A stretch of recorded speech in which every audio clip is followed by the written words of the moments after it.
Good morning, everyone. So, how's it going? Hopefully it's doing well for you.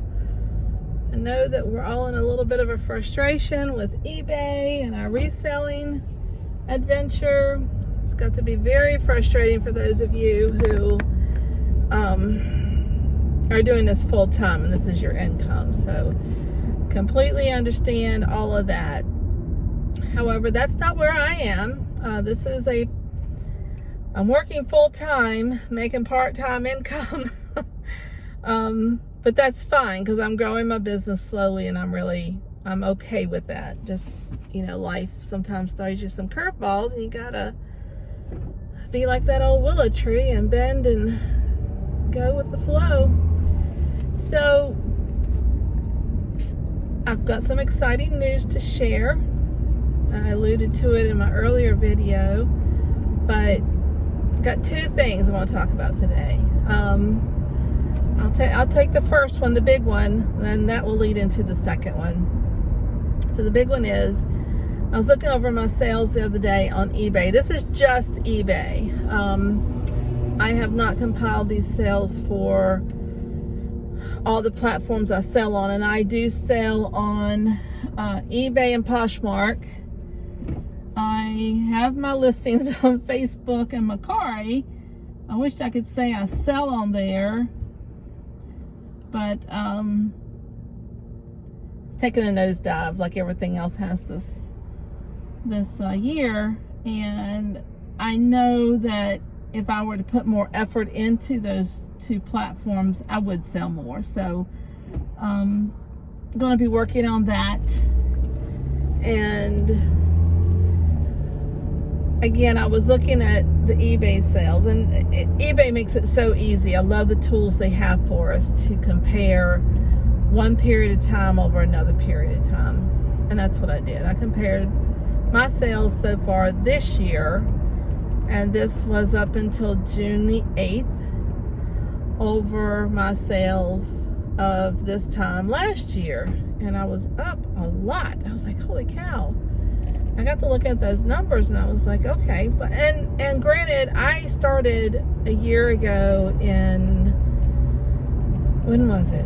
February was my first sale, the end of February. I may as well say the 1st of March.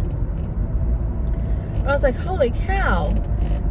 I know that, again, this has been a tough year. January, February, I was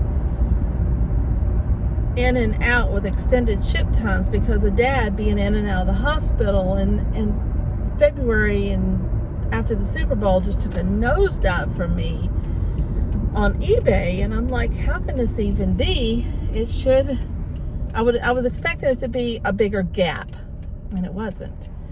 It was huge. So I'm like, all right, let me look at what I did all of last year. I think I remember, but let me just double check. Because, when you're doing taxes, you gotta, it gets all jumbled. For me, it does anyway. And I looked, and guys, I have already done, in my gross sales, more than I did all of last year as of June the 8th. Now, keep in mind, and this is what I'm not hearing from a lot of people. They keep getting excited about how, their sales are up, their sales are up.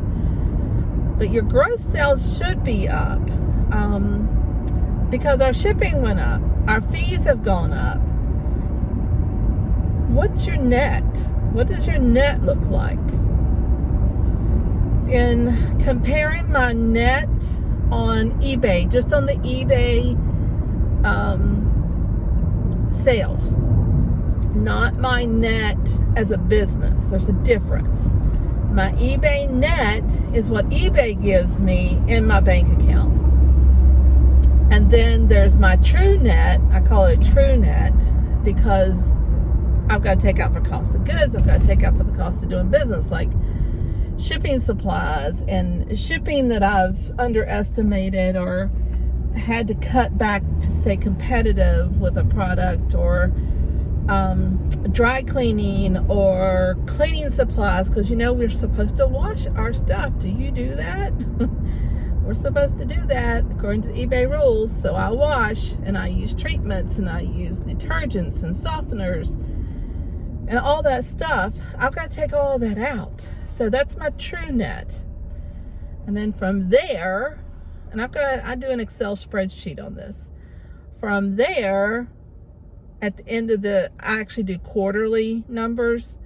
And I look at my mileage, and I look at the other expenditures that I have, like my subscription costs, my, because I pay for Vendoo, I pay for the cross listing, I pay for a service with one of the YouTubers that I really like and do their Patreon. Trying to think of the other things that I do. You know, you've got your gas. You can't deduct your gas if you're deducting mileage. So, but you still have to deduct it because it's a business expense. So you have to deduct that from what it's costing you to do that business and all that stuff. So that's another day. That's a quarterly thing. And honestly, I haven't done my quarterly for the first quarter this year yet. I got to get on that. Almost into the second quarter. So looking at eBay's net, I am like hundreds of dollars, just a few hundreds of dollars, not like thousands of dollars, but just a few hundreds of dollars from matching what I did all of last year. Is that not amazing? To me, that's freaking amazing. Last year, I went to eBay jail for 2 months. They tell you it's 30 days, but it's going to be 2 months. Right in the fourth quarter. 2 of my months in the fourth quarter was eBay jail. And this year, I shut my store down in March, and I put it on extended away time in January and February when Dad was in and out of the hospital and was going up and down the road. So I am stoked at the growth that I have had, and because I've got that plan, I've got that 5-year plan to where when I am 60 in 5 years, eBay is going to be, I need to flip from working full-time for someone else to working part-time for someone else and full-time for myself. And then in 5 years after that, at 65, if I'm still here, good Lord willing, on my own full-time with eBay. Well, reselling, whatever form that takes at that time, because it, you know, you just never know. And I'm really learning a lot with the way things are going, because eBay, they want us to be consistent, but they're not consistent, which is very frustrating. It's extremely frustrating that they're not as consistent as they expect us to be. I understand that running an online business to the magnitude that they do is very challenging. I know that I live in Data Center Alley. I've told y'all this before. I really need to get the video up of all these data centers around here. I know the temperament of the storms that come through here, the outages that we experience. I know how that plays on the electronics where I work. We've had to spend major money to get our doors recalibrated after a outage, or even after a surge. I mean, it's just crazy the amount of money that we have to spend just to do business in this county because of the stuff that happens here. So I get it, but you know, if we're being held to a standard, they need to be held to a standard, and I don't think we're holding them to a standard. We're like in fear and awe of the almighty eBay. And I get the challenges. They're going to have them, but so are we. So eBay needs to be more liberal when it comes to a few things that I've experienced. So, and I'm sure other people have experienced it even worse than me.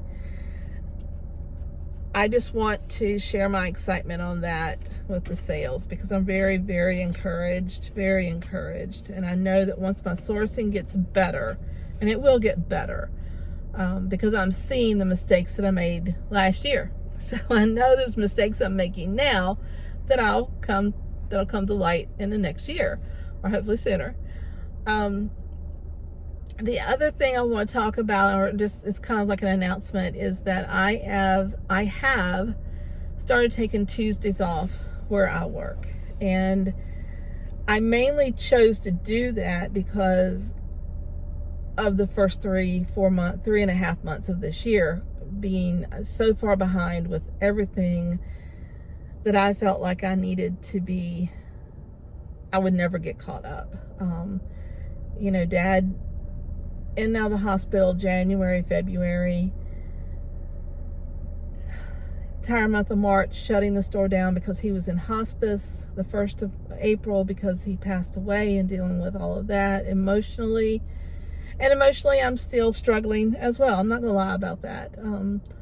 It's still very raw. I was a daddy's girl, just was. So, I still am. Still am a daddy's girl.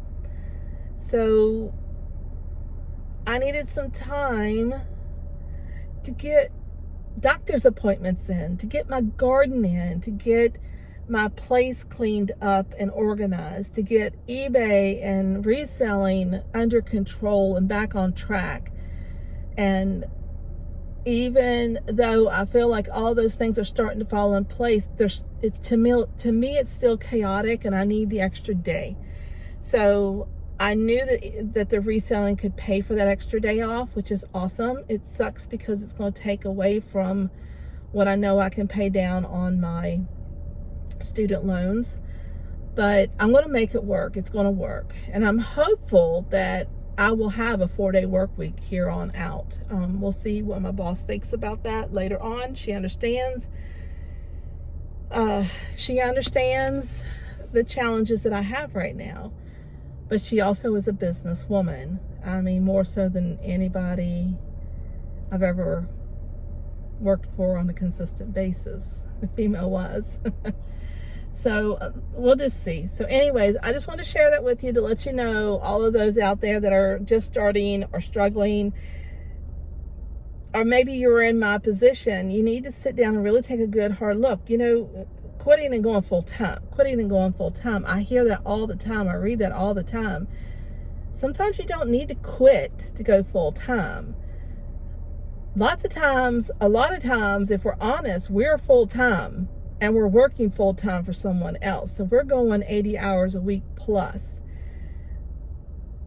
I have found just having that one day helps. It's a start. I hope that I hope I can accomplish what I want with just the one day. Because like I said, my plan, I've got a 5-year plan, and then I've got the 10-year plan. So, I got a 10-year plan broken into 2 5-year segments. So we'll see. Did not expect to double my sales this year this quickly. My goal was to double my sales for the year. I'm there in June, so it's awesome. It's pretty awesome, and it's just an awesome opportunity. So I hope you take this and take a good look. Think outside the box. Maybe you don't have to quit the full-time job. Maybe you just need to cut back the hours and put the effort into the reselling, and then go from there. It's a thought. It'll teach you too. You've got to be organized. You've got to be strong, disciplined. So anyways, I got to get into work. I will talk to you guys later. Have a great day. Bye.